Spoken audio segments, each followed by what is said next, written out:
Welcome to the Lifelinks podcast, a safe place of belonging where we amp up our mic to openly talk with first-gen Latinas, help break free from cultural barriers, navigate the first-gen vida aquí with love and culture and determination to thrive. I'm your host, Consuelo Crosby, and also creator of this content. If you would like to chat about what you've heard here today, then reach out to me through our website at thelinks.com. That's LNXX, or through our Instagram profile at Lifelinks. I'd love to listen and engage in whatever you have to say. Hola, chicas! Welcome to your weekly episode of the Lifelinks podcast. I'm your host, Consuelo Crosby, coming to you with some news that longtime listeners have been waiting a little while for. It took even longer than expected, but that's okay. It's just as joyful. And you may have caught this in our social media at Lifelinks, but it's official now. I have been blessed with a new title. I got a promotion. Are you ready for this? Can you believe it? I'm an abuelita. Ah! My daughter has graced this world with a little prince.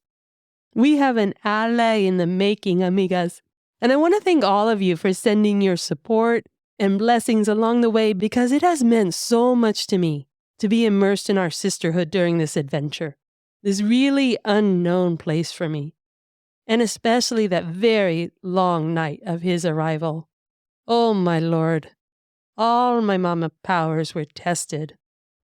You don't know what you're starting when you have these little ones. This world greatly understates the power of women bringing their babies into this world. So if you haven't done it in a while, please go hug your mama. Blessings to them for going through so much to bring you into this world, you amazing sassy listeners, and growing our community. So lift a glass, Viva y salud to all the mummies out there. We are so grateful for your health and well-being and everything you've done to care for family. Now, getting into our episode today, this is a pod club week when we reflect on what we learned in last week's episode. It's the book club version of our podcast when we've had time to let all the gems heard last week really sink in. Give ourselves a little time to think about how it affects us personally and then chat about our own experiences with our friends and this community. Because that's what tethers us together and strengthens this community.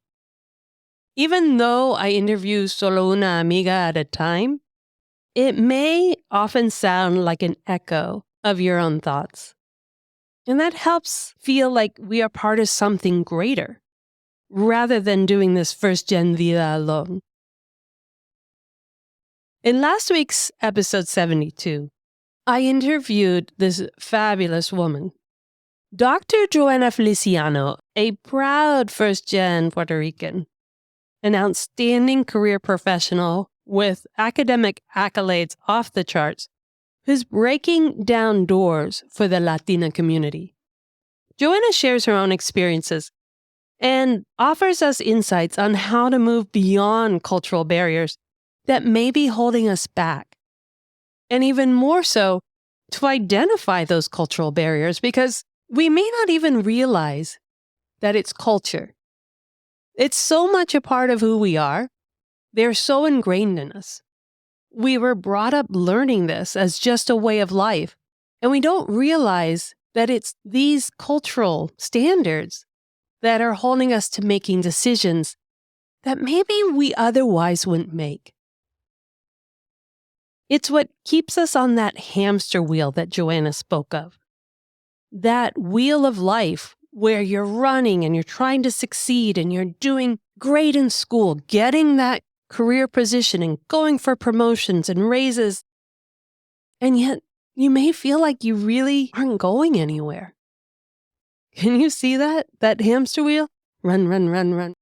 That guy does not realize he's in the same place. It's the best visual ever that she shared. There were so many aha moments in her interview, so many como así shared experiences that just made me lean back and wish I had met her earlier in my life.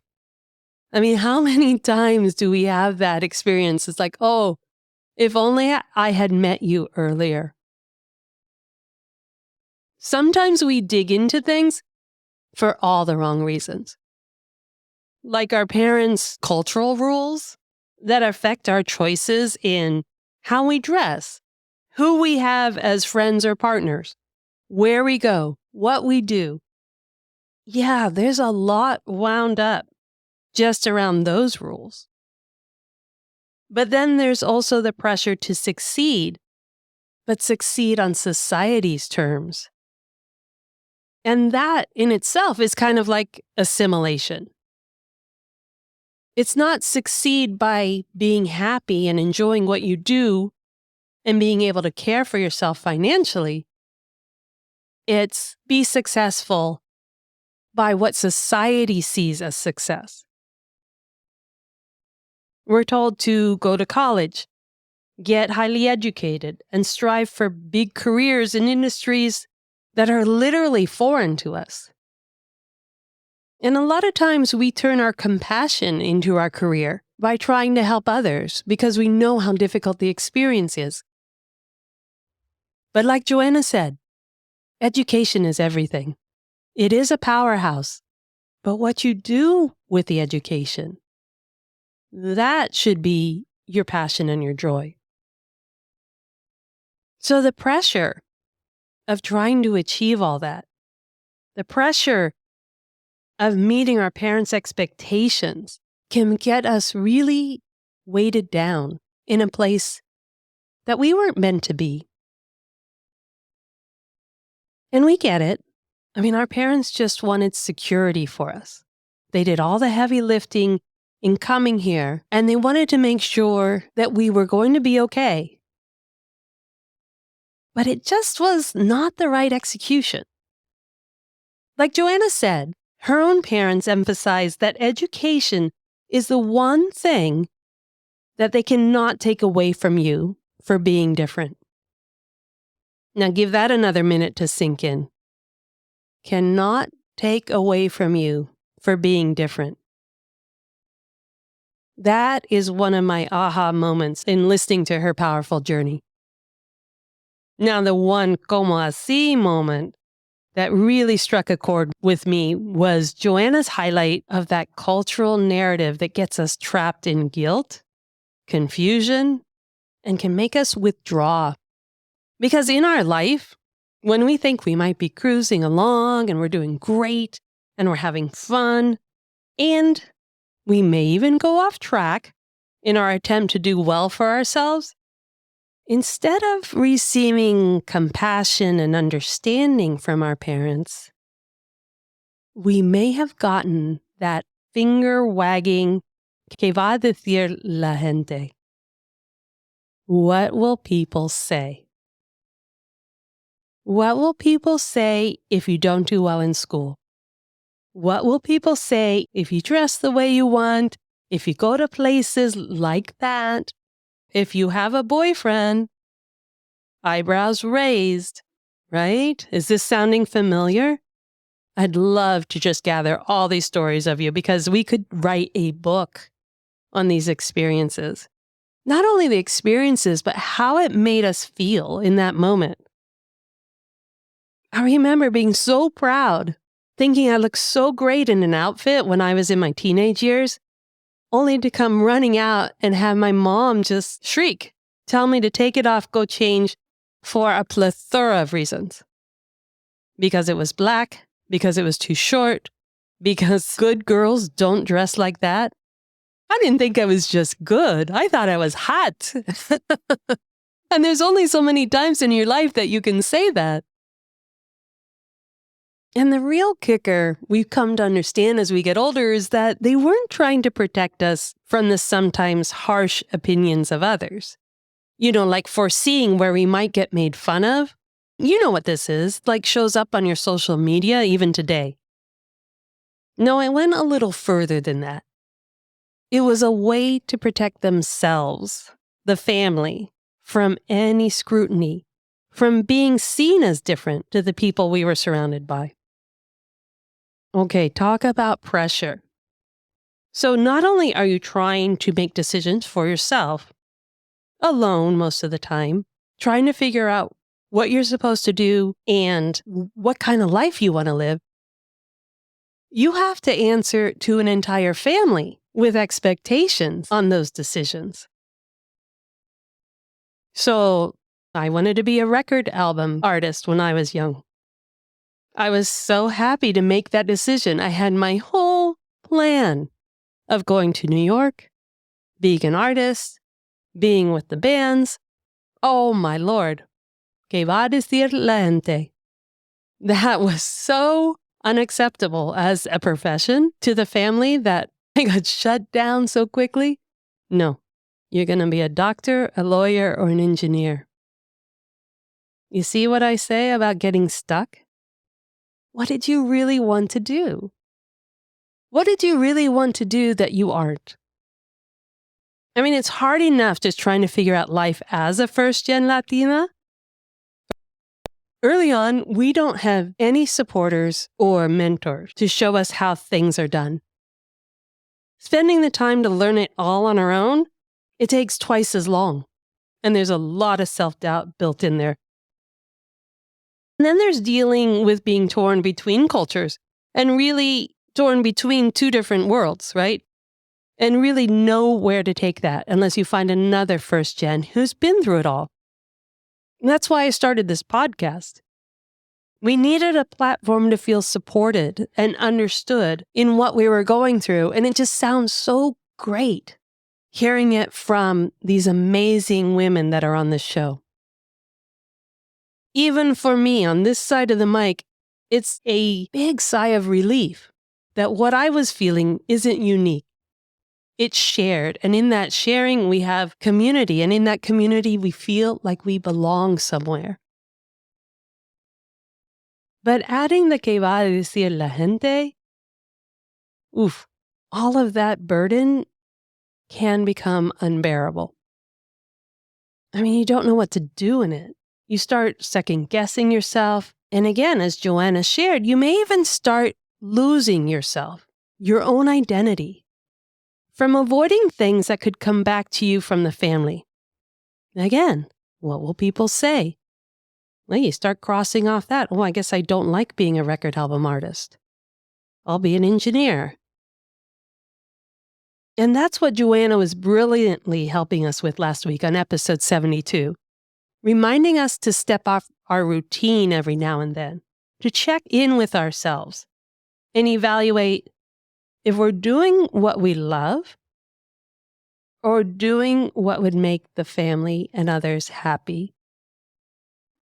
This is so important to grasp. And a lot of you may already know this from experience, but just in case, let's shout it out again. You just can't endure living life for others.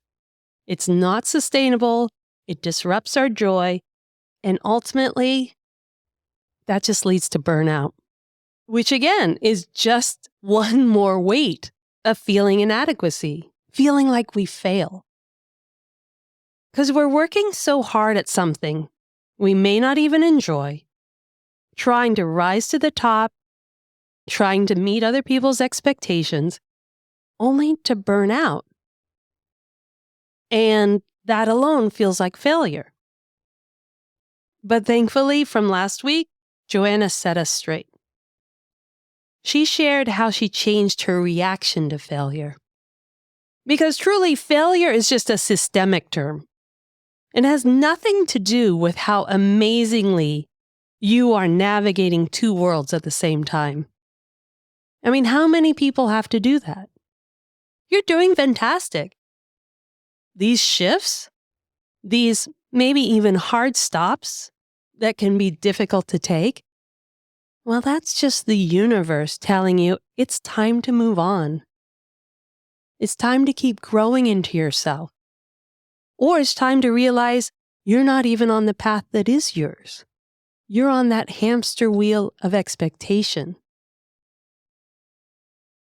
Instead, she says, don't sit in that too long. don't sit in that hard stop too long. Don't consider that failure and a need to get back to that same place on the hamster wheel. Instead, understand why it happened to begin with. Why did the journey end there? And what did you learn from your reaction to it? Did you try to start up again in the same place? More like a sideways move rather than growing forward, even though you may not have even liked it to begin with?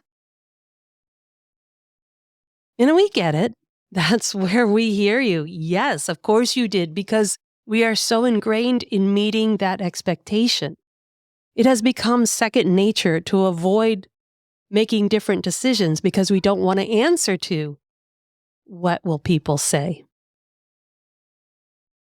But without that threat, what would you do next that really might bring you that immense happiness? And in answering that question, you pick yourself up and you move into that next adventure, regardless of what others may say, because you know you're in search of your own joy. Take that leap of faith and go do it because you won't be alone in it. You have this community of empathy and understanding to support you and encourage you because we have been through it ourselves. We understand like only another first-gen Latina can. We want you to do what's best for you. Create the new narrative of what can get left behind, what you want to bring forward, all in the love of the culture, but in your true identity. Are you ready? Are you ready to take that leap of faith? And talking about leap of faith, as you know, I like to give shout-outs to the go-to cafecito places of our guests, as well as ones that I discover in my constant hunt for my cafecito. Now, today's shout-out is a little different.